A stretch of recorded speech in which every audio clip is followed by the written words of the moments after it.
Jornal Terras de Gaia tenho a honra de entrevistar o professor Dr. Eduardo Vítor Rodrigues, que é atualmente o Presidente da Câmara de Vila Nova de Gaia. É sociólogo, já foi Presidente de Junta e dirigente de um clube de futebol. Agora a responsabilidade é maior: gerir, assegurar e cuidar do Concelho de Gaia. Boa tarde, Sr. Presidente. Obrigada mais uma vez por nos receber aqui. É sempre uma honra estar aqui. Um gosto, obrigado. Para começarmos e para darmos início a esta entrevista, a minha primeira pergunta seria: quem é o professor Eduardo Vítor Rodrigues? Quem é a pessoa que está sentada aqui à minha frente? É uma pessoa normal, que durante 17 anos teve uma missão na faculdade, quer como investigador, quer como docente, que era aquilo que verdadeiramente eu gostava e que me motivou durante todo o percurso estudantil e académico, e que depois, ao fim de 17 anos, aceitou este desafio de uma candidatura que saiu vencedora, e foi uma outra missão, no fundo. Foi uma missão já não tanto de fazer aprender, mas de fazer, ou seja, de fazer acontecer. Enfim, com uma vontade enorme, um enorme orgulho de ser de Vila Nova de Gaia, de ser gaiense, mas também um enorme sentido de responsabilidade, com projetos e com compromissos que nós assumimos numa determinada fase, e que as pessoas querem ver e estão a ver concretizadas, numa lógica também de cumprimento da palavra, que é muito importante. Quando era criança tinha algum sonho? E sim, conseguiu concretizar? Tinha muitos, e dependendo das etapas de criança, não é?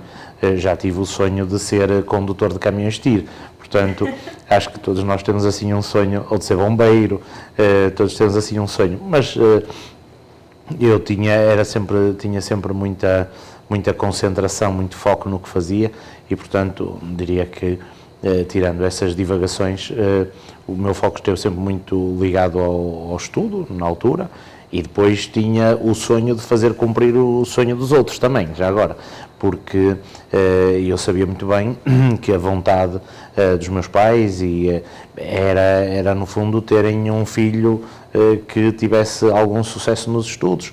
E quando entrei na faculdade, quer dizer, da minha família alargada, foi o primeiro caso. Felizmente, hoje já não é o único, mas foi o primeiro caso, que eu era uma espécie de cumprimento de um objetivo. Os filhos são sempre um bocado o projeto dos pais, não é?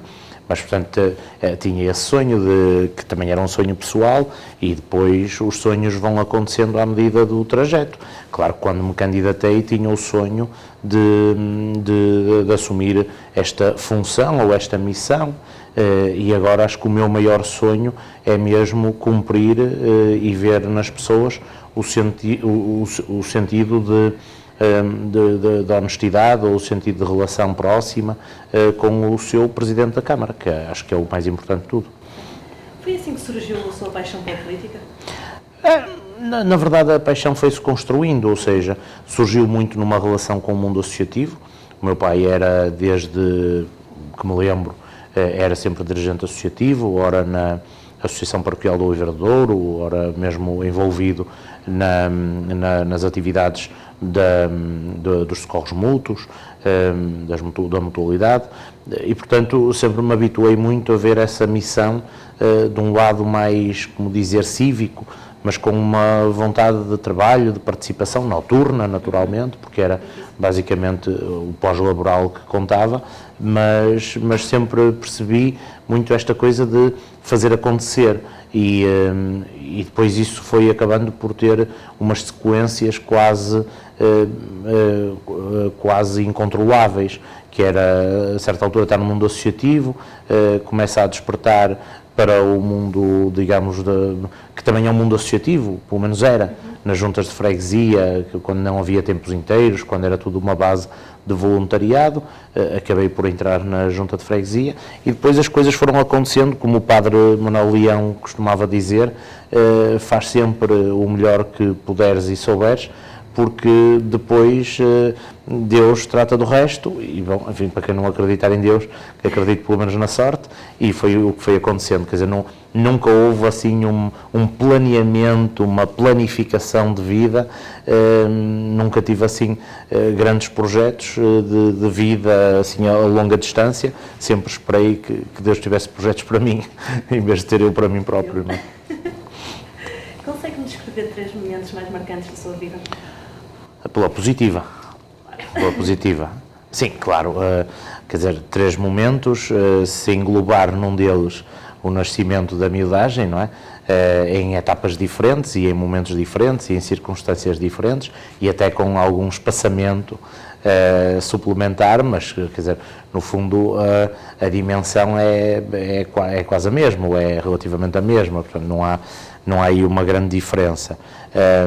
Também não escondo o momento da vitória em 2013, não tanto pela vitória em si mesmo, mas por aquilo que significou de possibilidade de cumprir um objetivo que não era meu apenas, que era de muita gente que queria participar e envolver-se de uma forma ativa, sentindo a sua terra. Porque muitas vezes, no passado, a política foi vista muito como um local para profissionais, não é?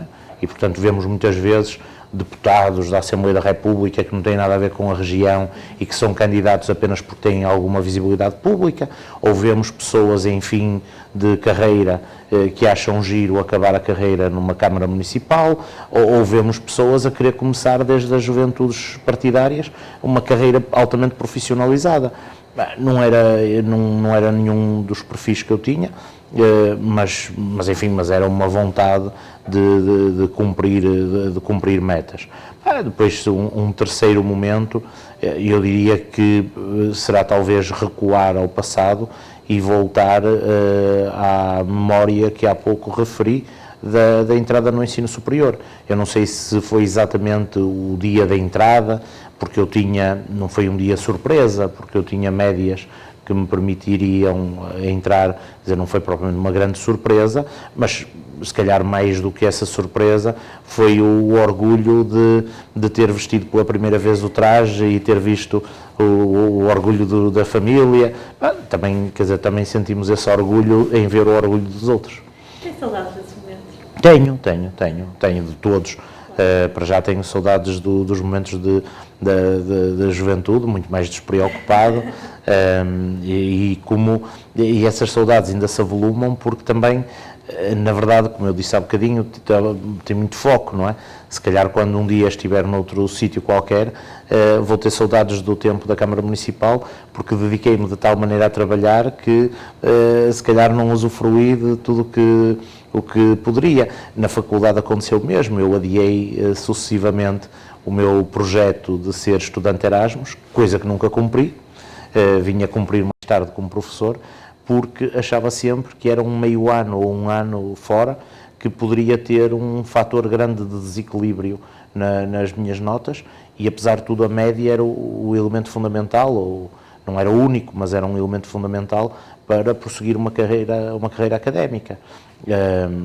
Depois, enfim, era assim uma abordagem muito focada nos objetivos, mas claro que sim, as coisas boas temos sempre saudades, mas também tem que ter a noção de que o objetivo aqui é construir coisas boas todos os dias e fazer com que as pessoas se sintam motivadas e bem, e sobretudo que num momento de crise como este, lá fora, haja uma maior dose de esperança e de confiança, é o que eu desejo. Temos que acreditar que sim. O que é que significa para si, Sr. Presidente, ser Presidente aqui da Câmara de Gaia? Olha, eu não tenho da vida política uma visão de poder, quer dizer, podia significar ter o poder quer dizer, não tenho uma visão de poder, até porque acho que a vida já mostrou que às vezes os maiores protagonistas num determinado momento, que se endeusam a eles próprios, depois também caem muito rapidamente do andor. E, portanto, eu tenho uma visão muito natural, realista do que é a vida política. É um ciclo de 4 em 4 anos, podendo ser no máximo de 12, portanto está muito datado. nem sequer pode ser uma perspectiva de um futuro muito longo, mas é sobretudo um grande orgulho sentir que no dia-a-dia, eu não tenho tanto orgulho nas reuniões de Câmara do que no dia-a-dia, porque as reuniões de Câmara são o epílogo do trabalho, quer dizer, quando se aprova alguma coisa na reunião de Câmara, é porque durante semanas, às vezes meses, se trabalhou para aquele momento. Agora, em muitas pequenas conquistas, nós temos aquele orgulho de chegar ao fim do dia e dizer hoje isto correu bem. Também há dias que, infelizmente, nem tudo corre bem, mas globalmente acho que tem corrido bem. Entre nós, o que é mais difícil neste seu trabalho? Há muitas dificuldades. Então, do ponto de vista da paciência, a burocracia é a maior dificuldade. Não tenho paciência. As coisas arrastam-se, isso é a maior dificuldade. Nos últimos tempos, sinceramente, a maior dificuldade tem sido estar com as pessoas nos pedidos que mais têm acontecido, que é sobretudo habitação e emprego, e sentir que que as pessoas estão a viver um pequeno drama, não é?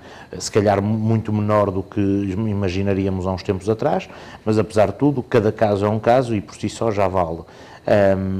É talvez o lado mais duro, não é? Que é ver os problemas dos outros, e nos momentos de maior crise sente-se isso um bocadinho mais. Provavelmente é neste momento uma dificuldade, não tanto por ouvir o problema, mas por nem sempre ter capacidade de lhe responder, mas globalmente eu tenho, quer dizer, vivo bem com os problemas porque olho para eles como um desafio para ultrapassar e graças a Deus tenho ultrapassado muitos problemas nesta Câmara Municipal desde que tomei posse, a começar nos problemas financeiros, aos problemas jurídicos, e isso também é um fator de contentamento. Já fez muito por Gaia, mas o que é que ainda falta por fazer? Olha, quer dizer, eu não tenho assim uma visão de balanço, eu faço o balanço para sistematizar o trabalho que foi feito e no fundo também para justificar junto dos cidadãos o trabalho, o investimento, o dinheiro que é aplicado e numa lógica de transparência mostrar de uma forma muito clara o que tem sido feito. Tenho essa ideia de deixar um balanço legado, não tem nada dessa coisa, até porque os legados constroem-se no dia-a-dia e eu olho para a vida política, e nomeadamente no poder local, como uma corrida de estafetas. Quer dizer, não é propriamente uma corrida para chegar à meta, é uma corrida para chegar junto de alguém a quem vamos passar o testemunho e que há de correr também, e que com certeza há de correr mais que nós, porque a vida é mesmo assim. Quer dizer, não tenho uma ideia de um legado, de um balanço por exibição individual, mas sim, já agora, uma ideia de compromisso e sempre que possível confrontar o que se diz e o que se faz, que é para se perceber que a Câmara Municipal e a política local não são instrumentos ao serviço das pessoas. Nós tivemos durante muito tempo, mesmo em Vila Nova de Gaia, gente a usar o Conselho como trampolim, como forma de se exibir, como forma de se projetar, e isso, além de custar muito dinheiro, retira a concentração. Eu acho que se passar pelas pessoas e sentir no olhar das pessoas e na saudação do dia a proximidade e o carinho, já fico muito contente, porque eu sou de Gaia e hei de continuar a ser de Gaia, não vim cá de paraquedas para fazer uma missão, nem vim cá para, a partir da Câmara, chegar não sei onde, por isso Sr. Eduardo, porquê que deveria ser outra vez Presidente da Câmara de Gaia? Em primeiro lugar, porque eu acho que nós só podemos ambicionar ser reconduzidos se olhar à volta e não sentir que há gente que faça melhor, ou no seu partido ou noutro partido, quer dizer, se eu sentir que há gente que consegue fazer melhor, eu acho que é de bom senso saber estar no seu sítio. E, portanto, o primeiro balanço que eu faço é, neste contexto, e face ao mundo conhecido, quem é que pode melhor servir os interesses do Conselho. E eu acho sinceramente que, olhando para este último ano e meio, o período da pandemia, ou cerca de ano e meio, olhando para o tempo anterior, quer dizer, nós já passámos várias pandemias, eu tomei posse com uma pandemia económica e financeira no município. A seguir, quando parecia que estávamos mais ou menos a tirar a cabeça debaixo d'água, surgiram os processos judiciais que abalaram tudo isto. E, portanto, houve aqui sempre algumas circunstâncias, até que surgiu a Covid. Portanto, não posso dizer que nunca que tenha tido um tempo de serenidade e de fruição como Presidente de Câmara. Neste momento, considero uma pessoa melhor preparada, mais capacitada e, sobretudo, já agora que traz projetos de futuro. Acho que é muito importante para Gaia, que é um concelho brutal, em crescimento espetacular, que tenha gente que olhe para o futuro e que traga futuro a Gaia e que traga ideias de futuro e que venha com a expectativa que eu tenho, que é servir o meu concelho. Eu acho que, se é possível imaginar que a um determinado nível do poder político não temos que olhar às nossas origens, acho que no poder local é preciso olhar às nossas origens, porque isso também faz parte da relação de proximidade com o território e com as pessoas. Sr. Presidente, antes de entrarmos propriamente no tema da política em geral, gostava de colocar a questão da dicotomia esquerda-direita. Acha que isso ainda faz sentido? Podemos falar mesmo desta dicotomia ou é mais um espectro? Não, claro, faz sentido, faz todo sentido. E acho que a melhor maneira, já não consigo justificar isto que não seja aliando o debate teórico ao debate concreto ou aos exemplos. O debate teórico está muito assente no modelo de país que nós queremos. Talvez a Covid tenha vindo demonstrar que afinal há muita diferença ideológica, apesar de não queremos aceitar. Os Estados Unidos, com aquele modelo que construíram durante toda a sua história, de um país muito mercantilista, muito anglo-saxónico na relação com as políticas públicas, onde o sistema de saúde depende do ordenado de cada um, e não há propriamente um sistema de saúde público, a não ser este Obamacare, que está sempre a sofrer ataques constantes. Este modelo mostrou grandes vulnerabilidades. Apesar de tudo, modelos como o modelo português ou o modelo nórdico, e são modelos diferentes, mostraram que nas grandes dificuldades, como aconteceu na crise económica de 2009 e por aí adiante, ou na pandemia sanitária, o Estado e as políticas públicas permitiram que qualquer cidadão, tenha ou não tenha condições financeiras, entre no hospital ou entre no centro de vacinação sem ninguém lhe perguntar quanto dinheiro é que tem na conta. Isso, do meu ponto de vista, é muito importante. Depois, veja, eu mal seria se eu achasse que não há distinção esquerda-direita. Eu serei um produto dessa distinção, porque se eu dependesse, eu pessoalmente, se dependesse da capacidade económica dos meus pais para prosseguir os estudos e cumprir um curso, não teria nunca conseguido. Portanto, também aqui eu acredito que o poder público, o papel do Estado, o papel da organização é muito importante para fazer aquela coisa que na sociologia se chama, às vezes simbolicamente, o elevador social. Por isso, eu acho que isso é muito evidente. Se nós pensarmos no que aconteceu há 10 anos com a crise económica e financeira, percebemos bem como a direita, olhando para o mercado como o salvador da pátria, se equivocou profundamente e o mercado se transformou num verdadeiro monstro predatório, ora pelo lado dos bancos, ora pelo lado da corrupção, ora por todos os lados, mas uma lógica predatória que não fora o Estado e as políticas públicas teriam sucumbido. E acho agora muita piada ver gente muito liberal e muito de direita em qualquer pequeno abanão que um banco tenha, pedir a intervenção do Estado rapidamente. Portanto, eu acho que nós também temos aqui um liberalismo comunista, às vezes de grande hipocrisia. Apesar de não o mostrar, há quem ache que o Presidente seja um pouco centralizador. O que acha sobre isto? Quer dizer, eu não é que não mostre, há coisas em que eu sou centralizador, é evidente, eu não escondo, nem faço por esconder essa coisa. Há coisas em que é possível delegar e trabalhar em equipa, há coisas em que inevitavelmente, para o bem e para o mal, tem que ser o Presidente a assumir e a decidir e ponto final. E eu não tenho nenhuma dificuldade com isso.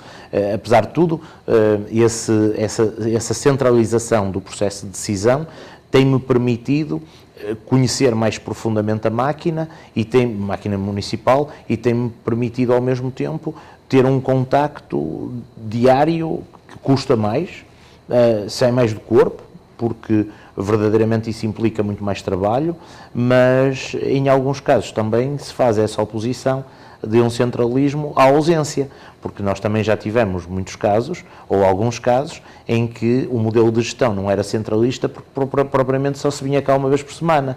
E, portanto, eu prefiro trabalhar de sol a sol e, com o meu exemplo, puxar pelos outros também.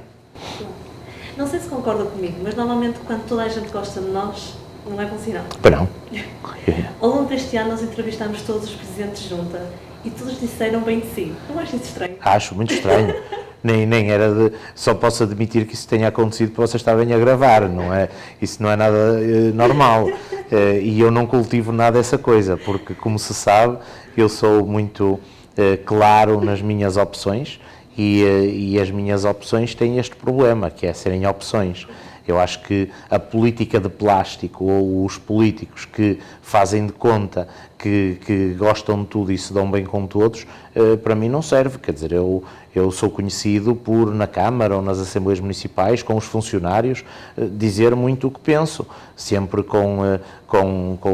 tentando sempre fazer isso com muita tranquilidade, mas nunca abdicando de distinguir o que penso do que não penso.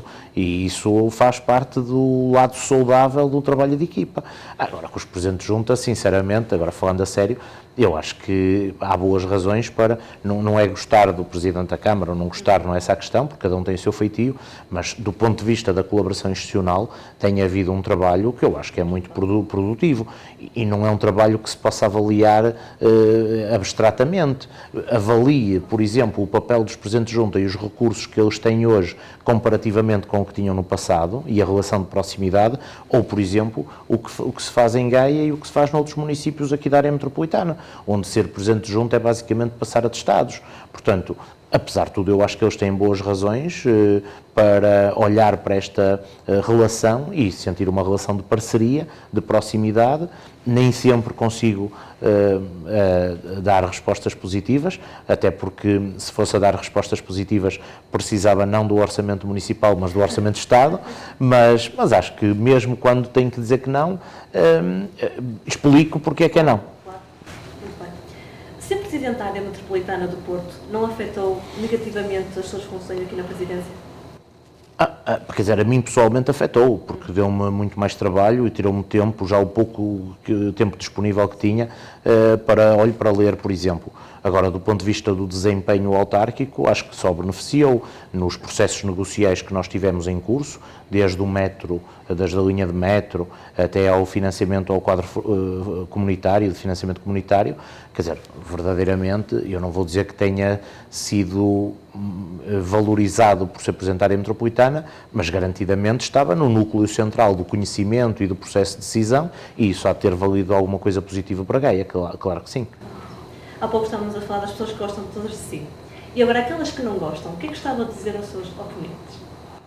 Quer dizer, eu acho que há muita gente que pode não gostar das minhas opções, sim, não é?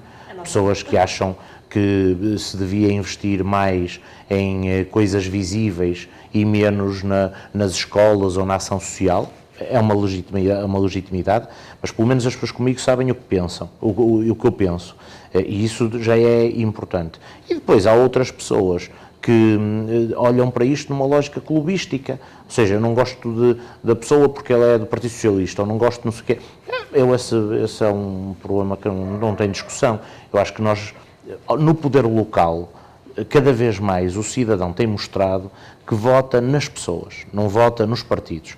Portanto, essa lógica da clubística nos partidos não faz sentido nenhum, e o que eu desejo é que haja respeito.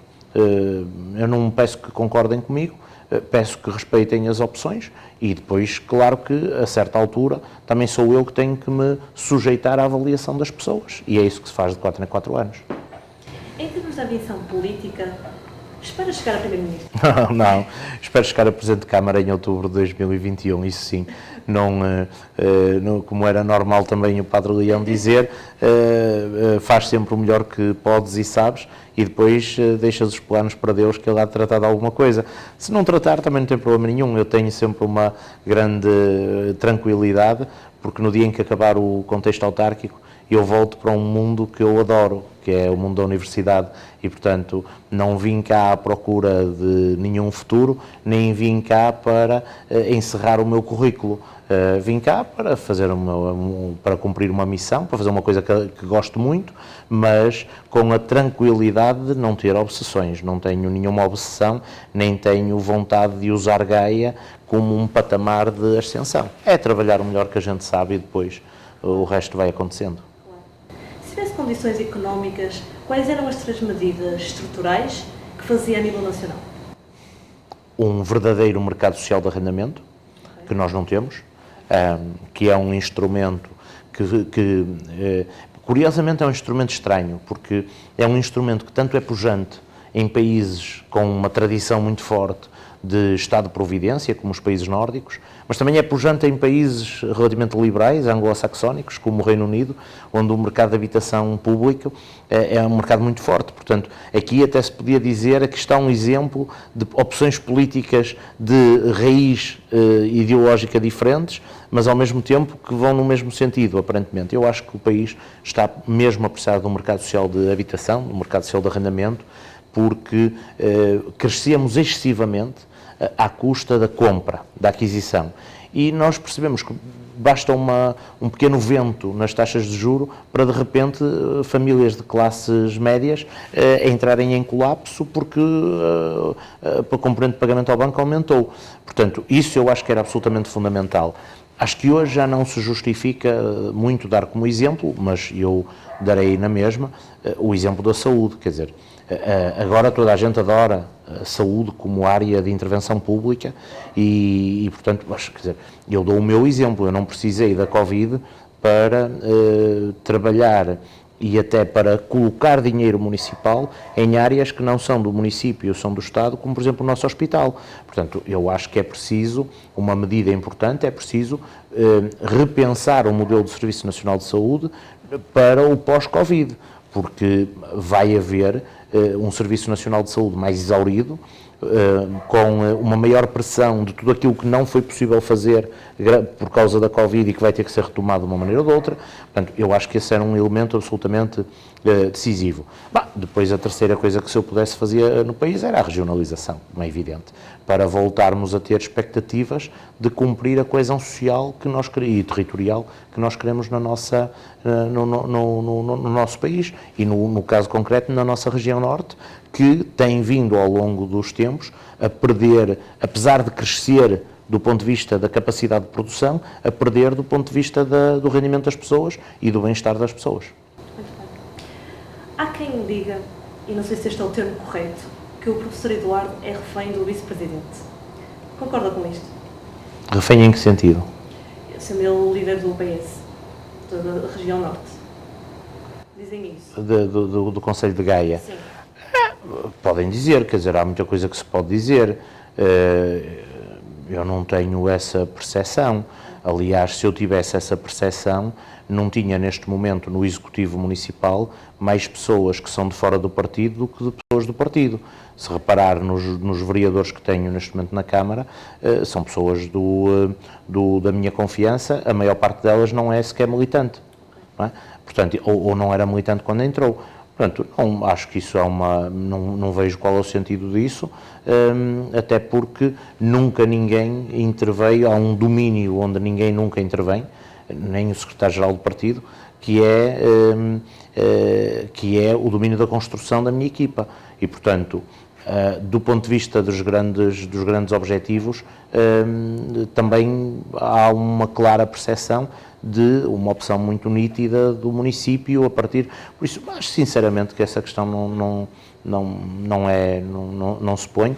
Talvez isso ajude a demonstrar que há um trabalho de equipa e que os vereadores não são propriamente secundarizados. E no caso o vice-presidente tem tido um papel que lhe é dado por mim próprio e de participação, não é um mero operacional, participa no debate e no trabalho político. Agora, refém não, refém estou dos meus compromissos com os cidadãos e esses são mesmo meus.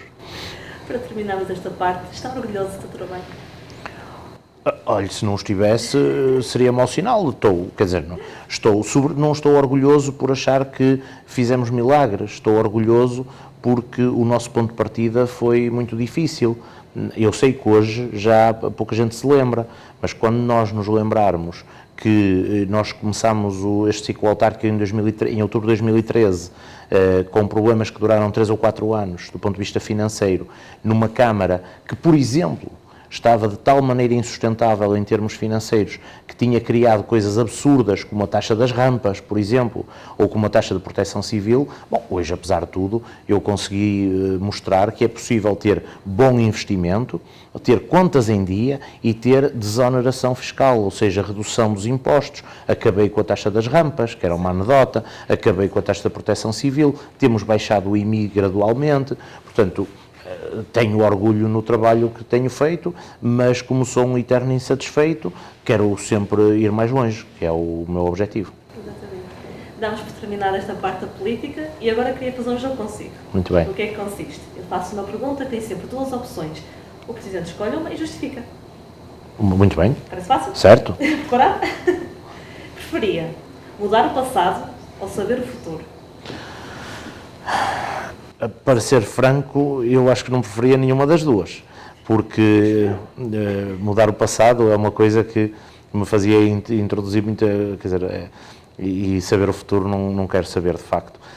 Por isso, a fazer alguma coisa, eu mudaria uma outra coisa do meu passado que visto a posteriori, não correu suficientemente bem, nomeadamente para um indivíduo como eu, é do sexo masculino e do signo carneiro, e que às vezes toma atitudes impulsivas e emocionais e depois é defraudado ou pelas pessoas ou pelo empenho que tinha num determinado projeto que se calhar foi excessivo. Por isso acho que mudava uma outra coisa do passado. De futuro não quero saber. Quero projetá-lo no dia-a-dia, mas não quero conhecê-lo. Não sabia que gostava de signos. Gosto. Um carneiro tem que gostar de signos para se perceber a si próprio, senão Claro.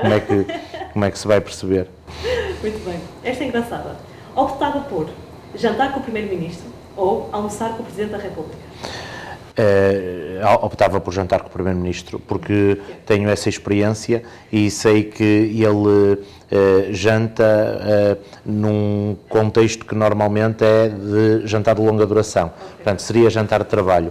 Um almoço com o Presidente da República e ia ser um desastre, porque ele, como só come iogurtes, eu ia sair de lá cheio de fome. Portanto, objetivamente, preferiria jantar com o Primeiro-Ministro.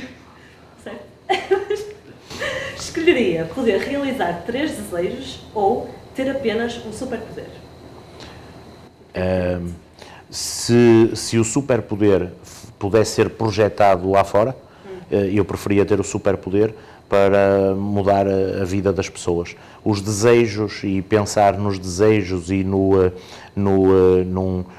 modelo tradicional de cumprir 3 desejos a partir do surgimento de uma figura mítica é nomeadamente muito pessoalista, quer dizer, é cumprir objetivos pessoais.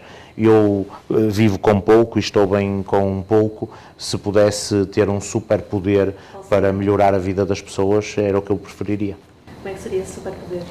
Olha, seria, por exemplo, um superpoder de garantir uma atividade económica que viabilizasse que a distribuição da riqueza não fosse tão forte como é, e onde cada um tivesse a sua parte, ora pelo trabalho, ora pelo trabalho e pela proteção social. Portanto, seria interferir, digamos, no modelo de redistribuição e transformar a sociedade numa sociedade mais coesa. E eu acho que para isso não era preciso um superpoder, era preciso uma supercoragem de ter políticos que estejam mais interessados em criar sociedades coesas, mais do que em criar sociedades onde a riqueza existe, mas está muito concentrada. Eu não queria uma sociedade de pessoas ricas, queria uma sociedade de coesão social. Esta é gira também. Preferia ficar 2 vezes mais inteligente ou ficar 2 vezes mais bonito? Preferia ficar 2 vezes mais inteligente, porque bonito já, mesmo 2 vezes não ia dar a grande coisa, mesmo 10 vezes não daria grande coisa e inteligente iria ajudar-me no meu dia-a-dia. Muito bem. A última. Escolheria ler a mente das pessoas ou ser eterno?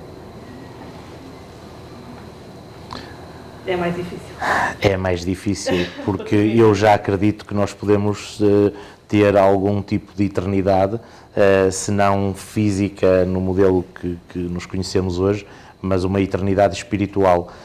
Mas não seja, preferiria deixar para a posteridade algum exemplo, mais do que uma obra, um exemplo. Nós não somos o que dizemos, nós somos sobretudo o que fazemos e, portanto, preferiria com certeza deixar esse lado mais ético do que e que de alguma forma fosse o contributo para irmos prosseguindo sempre cada vez melhor, pensando sempre que, tal como acontece nas nossas gerações, os pais querem o melhor para os filhos e depois os filhos também vão ser pais e querem o melhor para os seus filhos, e pensarmos isto também na vida política, na vida académica, empresarial, o que for. É o que eu desejo, é o que eu desejaria. Sr. Presidente, muito obrigada por esta conversa. Foi um gosto. Muito obrigado eu. Trabalho é muito sucesso. Igualmente, muito obrigado. Esta foi a grande entrevista ao professor Eduardo Vítor Rodrigues. Já sabe, o nosso compromisso é com a atualidade de Gaia.